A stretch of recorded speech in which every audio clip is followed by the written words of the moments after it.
Hello, ഇന്ന് Sunday ആയതുകൊണ്ട് എല്ലാവരും വീട്ടിലുണ്ട്. അതുകൊണ്ട് നമ്മൾ തലശ്ശേരിക്കാർ ഉണ്ടാക്കുന്ന പോലത്തെ ഒരു ബിരിയാണി, ചിക്കൻ ബിരിയാണി ഉണ്ടാക്കാമെന്ന് വിചാരിച്ച്.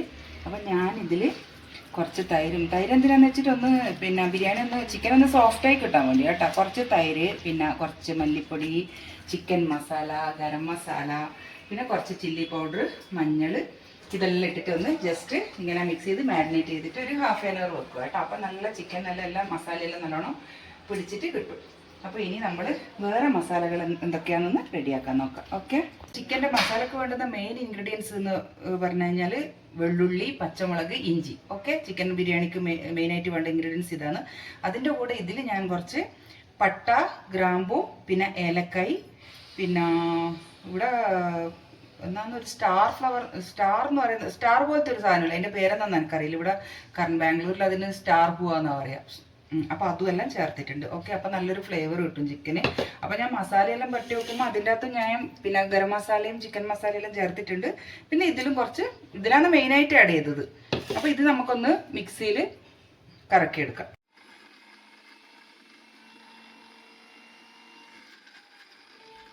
അപ്പോൾ മസാല ബിരിയാണിക്ക് വേണ്ട ചിക്കന് വേണ്ട മസാലയെല്ലാം റെഡി ആയി കഴിഞ്ഞ് ഇനി നമുക്ക് ഗീ റൈസ് ഉണ്ടാക്കണമല്ലോ സെപ്പറേറ്റ് ആയിട്ട്. അപ്പം വെള്ളം അടുപ്പത്ത് ഇങ്ങനെ ചൂടായിക്കൊണ്ടിരിക്കുന്നുണ്ട്.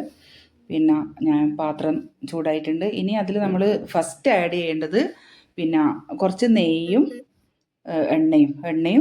നെയ്യും കൂടി ജസ്റ്റ് ഒന്ന് മിക്സ്. ഞാൻ കൂടുതൽ നെയ്യൊന്നും യൂസ് ചെയ്യില്ല കേട്ടോ.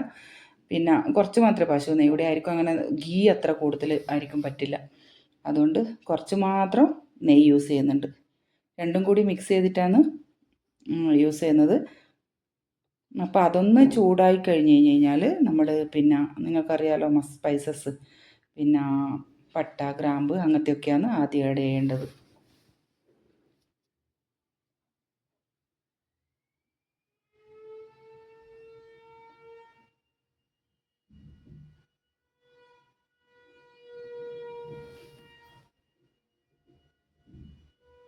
അപ്പോൾ ഇതിലേക്ക് ഞാൻ ഏലക്കായ്, പട്ട, ഗ്രാമ്പു ഇതൊക്കെ ആഡ് ചെയ്യുന്നുണ്ട് കേട്ടോ. അപ്പോൾ ഫസ്റ്റ് നമ്മൾ അന്നേരം നല്ലൊരു സ്മെല്ല്, നല്ലൊരു ഫ്ലേവർ, പിന്നെ കുറച്ച് പെരിഞ്ജീരകം ഇട്ടിട്ടുണ്ട് അതിൻ്റെ അകത്ത്. പിന്നെ ഏലക്കായ്, പട്ട, ഗ്രാമ്പു, പിന്നെ കുറച്ച് പെരിഞ്ജീരകം, ഇതൊക്കെയാണ് ഇതിലിപ്പോൾ ആഡ് ചെയ്തിരിക്കുന്നത്.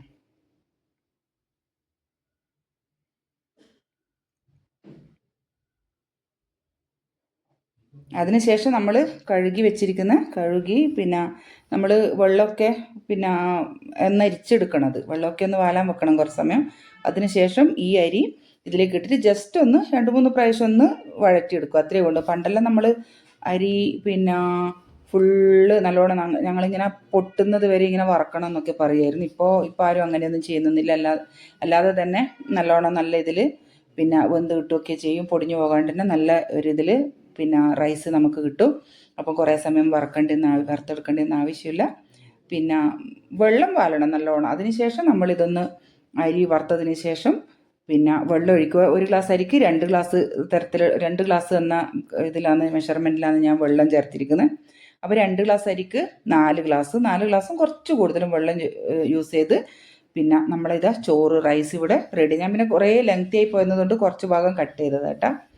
അപ്പോൾ നമ്മളെ റൈസ് ഇവിടെ റെഡി ആയിട്ടുണ്ട്. ഇത്രയേ ഉള്ളൂ. അപ്പോൾ ഞാനിത് വെള്ളം ആകുന്ന സമയത്ത് ഉപ്പും പിന്നെ കുറച്ച് ചെറുനാരങ്ങി പിഴിഞ്ഞ് ഒഴിച്ചിട്ടുണ്ട് കേട്ടോ.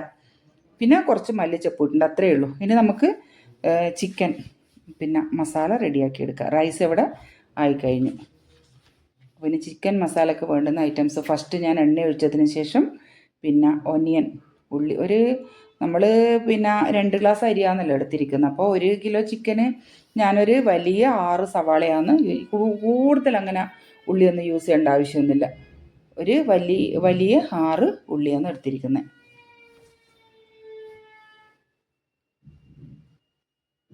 അപ്പോൾ അതൊന്ന് നല്ലോണം എണ്ണയിൽ വഴറ്റിയെടുക്കുക.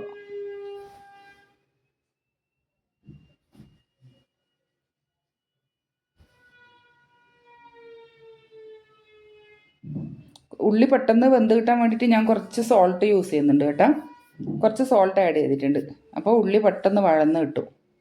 അല്ലെങ്കിൽ പിന്നെ കുറേ സമയം എടുക്കും ഉള്ളി ഇങ്ങനെ ആകാൻ. ഈ കുക്കറാണെങ്കിൽ പുതിയ വാങ്ങിയൊരു കുക്കറാണ് എൻ്റെ അമ്മു. അതിൽ നോക്കണമെങ്കിൽ കിണറ്റിൻ്റെ അകത്തേക്ക് നോക്കുന്ന പോലെ നോക്കണം. പിന്നെ ഇപ്പം വീട്ടിൽ കൂടുന്ന സമയത്ത് വാങ്ങിയ ഒരു പുതിയ കുക്കറാണ്.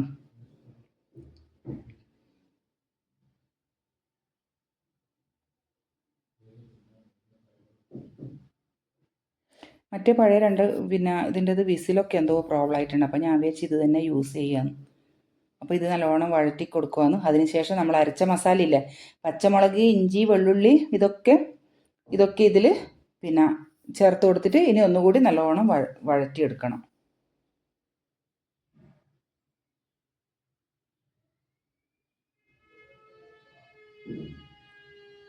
നല്ലോണം വഴറ്റിയെടുക്കുവാന്ന്.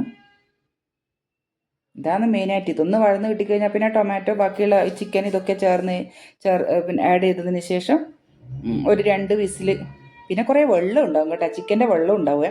അപ്പോൾ അതൊന്ന് പിന്നെ നമ്മൾ പിന്നെ വിസിലെടുത്തതിന് ശേഷം ഓപ്പൺ ചെയ്തിട്ട് പിന്നെ വെള്ളം ഒന്ന് വറ്റിക്കണം. അതേ ഉള്ളൂ മെയിനായിട്ടുള്ള പണി നമുക്കിതിന്.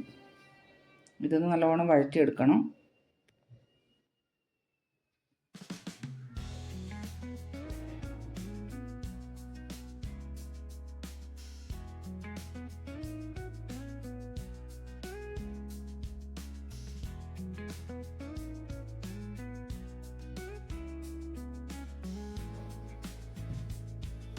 ഏകദേശം ആയിക്കൊണ്ടിരിക്കുകയാണ് ഇത് പിന്നെ മസാലയെല്ലാം. നമ്മൾ ഇടയ്ക്ക് ഇളക്കി കൊടുത്തിട്ടില്ലെങ്കിൽ പിന്നെ ചിലപ്പോൾ അടിക്ക് പിടിച്ചാൽ സാധ്യത. അതുകൊണ്ട് ഇടയ്ക്കിടയ്ക്കൊന്ന് പിന്നെ വഴറ്റി കൊടുക്കണം, സ്പൂണിനെ കൊണ്ട് ഒന്ന് ഇളക്കി കൊടുക്കണം. അപ്പോൾ ഇനി നമ്മൾ ടൊമാറ്റോ ചേർക്കുവാന്നേ. ഇനി ടൊമാറ്റോ ആഡ് ചെയ്യുക. എന്നിട്ട് നല്ലോണം ഒന്നുകൂടി വഴറ്റി കൊടുക്കുക.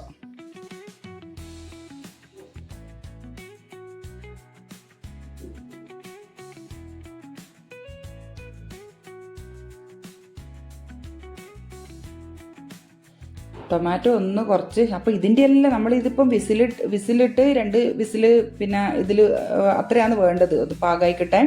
അപ്പോഴേക്കും നമ്മൾ ഓപ്പൺ ചെയ്ത് കഴിഞ്ഞാൽ ഇഷ്ടംപോലെ വെള്ളം ഉണ്ടാവും. അപ്പം വെള്ളത്തിന് നിങ്ങളതൊന്ന് വറ്റിച്ച് എടുക്കണം ഒന്ന് കേട്ടോ. ഓൺ ചെയ്തിട്ട് പിന്നെ പിന്നെ കുക്കർ മൂടി വെക്കേണ്ട ആവശ്യമൊന്നുമില്ല. അപ്പോൾ കുറച്ച് മഞ്ഞൾ ആഡ് ചെയ്തിട്ടുണ്ട് കേട്ടോ, ഒരു നുള്ളു മഞ്ഞൾ ആഡ് ചെയ്തിട്ടുണ്ട് ഇതിൽ. ചിക്കൻ മാരിനേറ്റ് ചെയ്യുന്ന സമയത്തിന് ഇതൊക്കെ ആഡ് ഉണ്ടായിരുന്നു, പക്ഷേ കുറച്ചുകൂടി ഇപ്പോൾ ചേർക്കാം. പിന്നെ ഒന്ന് നല്ലോണം വഴറ്റിയെടുക്കുക. ഉപ്പ് ആദ്യം കുറച്ച് ചേർത്തിരുന്നു, അപ്പോൾ പിന്നെ നമ്മൾ മാരിനേറ്റ് ചെയ്യുന്ന സമയത്തും കുറച്ച് പിന്നെ സോൾട്ട് ആഡ് ചെയ്തിരുന്നു. അപ്പോൾ അത് നോക്കിയിട്ട് വേണം ഉപ്പെല്ലാം ചേർക്കാൻ കേട്ടോ. കൂടിപ്പോകരുത്, കുറഞ്ഞു പോയാലും സാരമില്ല. അപ്പം നോക്കിയിട്ട് കുറച്ചുകൂടി ആവശ്യത്തിന് വേണ്ടുന്ന ഉപ്പ് ചേർക്കുക. എന്നിട്ട് ഇതിങ്ങനെ വഴറ്റി എടുക്കുക. ഇതാണ് മെയിനായിട്ടുള്ള പണി ചിക്കൻ ബിരിയാണി ഉണ്ടാക്കാൻ.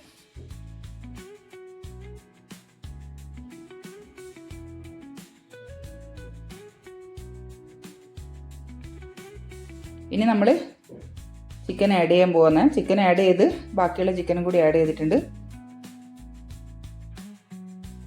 ഒന്ന് നല്ലവണ്ണം എല്ലാം കൂടി ഒന്ന് വഴറ്റി കൊടുക്കുക.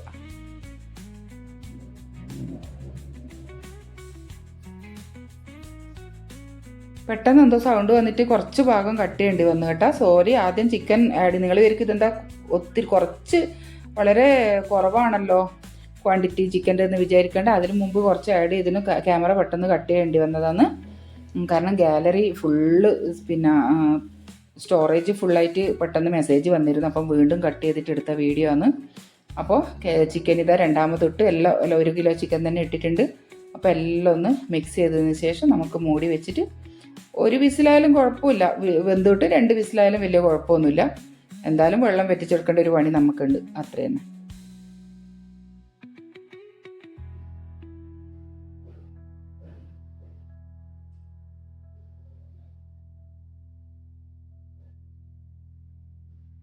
അപ്പോൾ ഇതാ നമ്മൾ വിസിൽ എടുത്തതിന് ശേഷമുള്ള ഈ ഒരു കൺസിസ്റ്റൻസിയിലാണ് നമുക്ക് ചിക്കൻ കിട്ടുക. കണ്ട കുറേ വെള്ളം ഉണ്ടാവും, കാരണം നമ്മൾ ഓൾറെഡി തൈരൊക്കെ ചേർത്ത് മാരിനേറ്റ് ചെയ്ത് വെച്ച ചിക്കനാണ്. അതിൽ നിന്ന് വെള്ളം ഇങ്ങനെ ഇളകി വരും. നിങ്ങൾ എങ്ങനെ ഇത് ചിക്കൻ ബിരിയാണിക്ക് നമ്മൾ ഇങ്ങനെ മസാല റെഡിയാക്കും, വെള്ളം എന്തായാലും ഉണ്ടാവും. അല്ലെങ്കിൽ പിന്നെ ചിക്കൻ ഫ്രൈ ചെയ്ത് അങ്ങനെയും ചെയ്യാറുണ്ട്. ചിക്കൻ ആദ്യം മസാലയൊക്കെ പുരട്ടി വെച്ച് മാരിനേറ്റ് ചെയ്തതിന് ശേഷം ഫ്രൈ ചെയ്തിട്ട് നമുക്ക് ഉള്ളിയും തക്കാളിയൊക്കെ വാട്ടിയതിന് ശേഷം അങ്ങനെയും ഉണ്ടാക്കാം. ഞാനിത് ചിക്കൻ ഫ്രൈ ഒന്നും ചെയ്തിട്ടില്ല, ഡയറക്റ്റായിട്ട് ഇതിലിട്ട് വെക്കും. ഇതൊന്ന് ജസ്റ്റ് ഒന്ന് വറ്റിച്ചെടുക്കുക. ചിലരെന്താണെന്നറിയാം ചെയ്യുക, ഇതിൽ വറ്റിച്ചെടുക്കുമ്പോഴുള്ള ആ ഒരു വെള്ളം യൂസ് ചെയ്യും കേട്ടോ ബിരിയാണിയിലേക്ക്. അത് ചിലപ്പോൾ ഇറച്ചിച്ചോറ് പോലെ ആയിപ്പോവും, പക്ഷെ നല്ലൊരു ഫ്ലേവർ ഉണ്ടാവും. അപ്പോൾ അതിൻ്റെ ഇടയിൽ മോൻ വന്നിട്ടുണ്ട്. ഒന്ന് ചിക്കൻ പിള്ളേർ എപ്പോൾ ഞാനിങ്ങനെ ചിക്കൻ ഉണ്ടാക്കുമ്പോൾ ഇങ്ങനെ വെന്തുകൊണ്ടിരിക്കുമ്പോൾ ജസ്റ്റ് വന്നിട്ട് ഒന്ന് ഉപ്പ് നോക്കട്ടെ അമ്മേ, ടേസ്റ്റ് നോക്കട്ടെ എന്നെല്ലാം പറഞ്ഞിട്ട് ടേസ്റ്റ് നോക്കാൻ വരും. അപ്പം അങ്ങനെ ഇന്ന് മോന ഫസ്റ്റ് എത്തിയത് ചിക്കൻ്റെ ടേസ്റ്റ് നോക്കാൻ വേണ്ടിയിട്ട്. നമ്മളെല്ലാം ചെറുപ്പകാലത്ത് പണ്ടെല്ലാം ഒരു ഓണം, ഒരു വിഷു എന്തെങ്കിലും ഒരു നല്ലൊരു നമ്മളെല്ലാം ചെറുതിലുള്ളൊരു കാര്യമാണ് വല്ലപ്പോഴും ചിക്കനൊക്കെ ഉണ്ടാക്കില്ല. അന്നേരം ഭയങ്കര ഒരു ത്രില്ലായിരിക്കും വീട്ടിൽ. അതിങ്ങനെ ചിക്കൻ കറി ആയിക്കോട്ടെ, ബിരിയാണിയെല്ലാം വളരെ റെയറായിരുന്നു. ഇപ്പം പിന്നെ നമുക്ക് എപ്പം വേണമെന്ന് വിചാരിച്ചു കഴിഞ്ഞാലും ബിരിയാണിയൊക്കെ ഉണ്ടാക്കുമല്ലോ എല്ലാ വീട്ടിലും, പണ്ടത്തെ പോലെയല്ലല്ലോ. അന്നേരം ഒരു നല്ല ദിവസം എന്തെങ്കിലും ഒരു ഒക്കേഷൻ ഉണ്ടാകുമ്പോഴാണ് ചിക്കനെല്ലാം ഉണ്ടാക്കി. ഇതാ മോൻ ടേസ്റ്റ് നോക്കി, ഇനിയിപ്പം മോളുണ്ട് വന്നിട്ട് കേട്ടോ, ടേസ്റ്റ് നോക്കി, ഇനി ഓളും കൂടി ഒന്ന് ടേസ്റ്റ് നോക്കട്ടെ. അപ്പോൾ നമ്മളെല്ലാം അമ്മയെല്ലാം ഇങ്ങനെ ഉണ്ടാക്കുന്ന സമയത്ത് ആ ഒരു ഓർമ്മ വരുമോ ഞാനിങ്ങനെ ചെയ്യുമ്പോൾ. എപ്പോഴെങ്കിലും വലിയ സന്തോഷമായിരിക്കും അന്നേരം ചിക്കനെല്ലാം വീട്ടിലുണ്ടാക്കും. വല്ലപ്പോഴും അല്ലേ നമ്മളെല്ലാം ആ സമയത്തെല്ലാം പിന്നെ നോൺ വെജെല്ലാം ഉണ്ടാക്കുക. ഇപ്പം പിന്നെ എല്ലാം മാറിയില്ലേ. അപ്പോൾ അതിങ്ങനെ വഴറ്റി ഞാൻ വെള്ളം ഒന്ന് കുറച്ചൊന്ന് വറ്റി വരാൻ വേണ്ടിയിട്ട് ഇങ്ങനെ വെയിറ്റ് ചെയ്തിരിക്കുകയാണ്. അപ്പോൾ ആ കളറൊക്കെ മാറി ഒന്ന് ഡാർക്ക് കളറാകുന്നുണ്ട് കേട്ടോ ചിക്കൻ. നിങ്ങൾ ഓപ്പൺ ചെയ്യുമ്പം കണ്ട പോലെയല്ല ഇപ്പം ചിക്കനുള്ളത്. ഇപ്പോൾ ഈ ഒരു ഇതിലാണ് കിട്ടുക. പിന്നെ എല്ലാം മസാലയെല്ലാം നല്ലോണം പിടിച്ച് വഴറ്റി എടുക്കണം. കുറച്ച് വെള്ളം ഉണ്ടെങ്കിൽ കുഴപ്പമൊന്നുമില്ല. ചോറിതാ കറക്റ്റായിട്ട് കിട്ടിയിട്ടുണ്ട്. നമ്മൾ കുറേ പ്രാവശ്യം വറക്കേണ്ട ആവശ്യമൊന്നുമില്ല. അപ്പോൾ നമ്മൾ ആവശ്യത്തിന് റൈസ് വേറൊരു പാത്രത്തിലേക്ക് മാറ്റി നമ്മൾ ഒരു ലെയർ ചിക്കൻ മസാല, ഒരു ലെയർ പിന്നെ റൈസ്, അങ്ങനെയാണ് ഇട്ടിട്ട് ദമ്മിടുകയാണ് ചെയ്യുക. തലശ്ശേരിക്കാർ ബിരിയാണി ഉണ്ടാക്കുമ്പോൾ അങ്ങനെയാണ് ചെയ്യുക. തലശ്ശേരിക്കാർ മാത്രമല്ല, എല്ലാവരും അങ്ങനെ തന്നെ. നമ്മളെ ഏരിയയിലൊക്കെ ഇങ്ങനെയാണ് ചെയ്യുക. ആദ്യം കുറച്ച് റൈസ് ഇടും,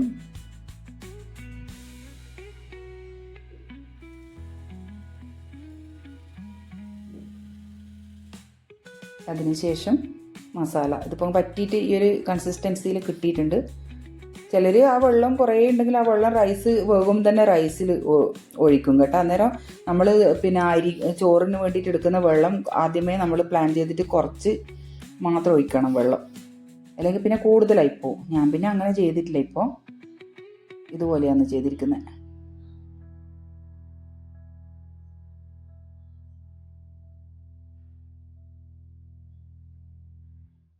അപ്പം നല്ലോണം വറുത്ത് വെച്ച ഉള്ളി ഇവിടെയുണ്ട്. ഉള്ളി പിന്നെ കാഷ്യൂ നട്ട്സ്, മുന്തിരിങ്ങ, ഇതെല്ലാം കൂടിയിട്ട് നമ്മൾ നെയ്യിൽ വറുത്തെടുത്തതാണ്. അപ്പം നമ്മളിങ്ങനെ ലെയറായിട്ട് ഇടുമ്പോൾ ഇതിൻ്റെ മുകളിൽ കുറച്ചിങ്ങനെ ഗാർണിഷ് ചെയ്യുന്നത് പോലെ. നിങ്ങൾക്ക് മല്ലിയില വേണമെങ്കിൽ ഇതിൻ്റെ കൂടെ അരിഞ്ഞിടുക കേട്ടോ. ഞാൻ മല്ലിയില ഓൾറെഡി അതിൽ ആഡ് ചെയ്തിട്ടുണ്ട്. റൈസ് ഇങ്ങനെ ആയിക്കൊണ്ടിരിക്കും. അപ്പോൾ ഈ അണ്ടിപ്പരിപ്പ് പിന്നെ ഉള്ളി ഇതൊക്കെ വറുത്തെടുത്തത് ഇതിൻ്റെ മുകളിൽ ഇങ്ങനെ ഓരോ ലെയർ നമ്മൾ ഇടുമ്പോൾ മുകളിലായിട്ട് ഇങ്ങനെ ഇട്ട് കൊടുക്കണം. അപ്പോൾ അതിന് വേറെ തന്നെ ഒരു ടേസ്റ്റ് ആയിരിക്കും ബിരിയാണിക്ക്. വേണമെങ്കിൽ കുറച്ചുകൂടി നിങ്ങൾ കൂടുതൽ നെയ്യൊക്കെ യൂസ് ചെയ്യുന്നവരാണെങ്കിൽ കുറച്ചുകൂടി നല്ല ഉരുക്കിയ നെയ്യ് ഒഴിച്ചു കൊടുക്കുക കേട്ടോ. ഞാൻ കൂടുതൽ നെയ്യ് ഒഴിച്ചിട്ടില്ല. അത് നിങ്ങളുടെ ഓപ്ഷനല്ല, നിങ്ങൾക്ക് വേണമെങ്കിൽ കൂടുതൽ നെയ്യ് ആഡ് ചെയ്യുക. അപ്പോൾ അതിൻ്റെതായ നല്ലൊരു ഫ്ലേവർ ഉണ്ടാവും. ഈ ഉള്ളിയും ഇതൊക്കെ മിക്സ് ചെയ്തിട്ട് കുറച്ച് നെയ്യും കൂടി മുകളിൽ ഒഴിച്ചു കൊടുത്തു കഴിഞ്ഞാൽ. ഞാൻ പിന്നെ കൂടുതൽ നെയ്യ് യൂസ് ചെയ്യാറില്ല.